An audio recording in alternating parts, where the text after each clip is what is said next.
राजा ने अपने सैनिकों को सड़क के बीच में एक बड़ी चट्टान रखने के लिए कहा।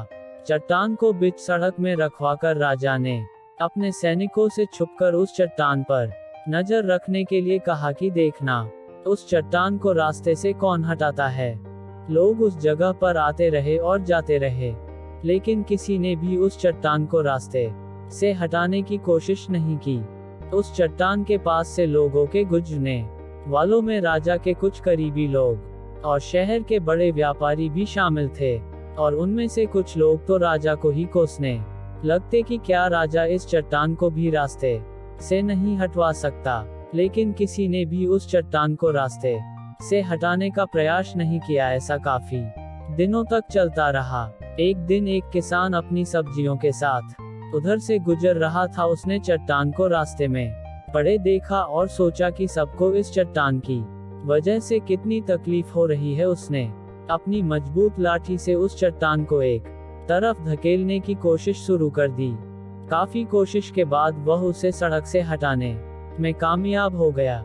चट्टान रास्ते से हटाने के बाद किसान अपनी सब्जियों को उठाकर जाने ही वाला था कि अचानक उसकी नजर एक पोटली पर गई, जो ठीक उसी जगह पड़ी थी जहां से उसने वह चट्टान हटाए थे। उसने उस पोटली को खोलकर देखा तो उसमें सोने के कई सिक्के थे, और उन सिक्कों के साथ राजा का एक संदेश भी था, जिसमें लिखा था कि ये सोने के सिक्के उनके लिए है जो इस चट्टान को रास्ते से हटाएगा।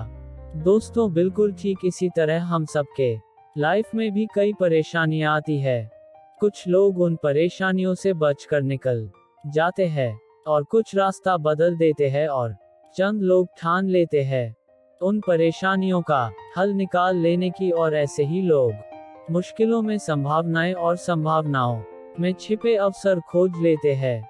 मजबूत इरादे और नेक दिल के साथ किए गए कोशिशों के परिणाम हमेशा ही अच्छे आते हैं। इसीलिए जीवन के परेशानियों से घबराओ मत, बल्कि उन परेशानियों को हल करने की कोशिश करते हुए जीवन सफर में आगे बढ़ते रहो।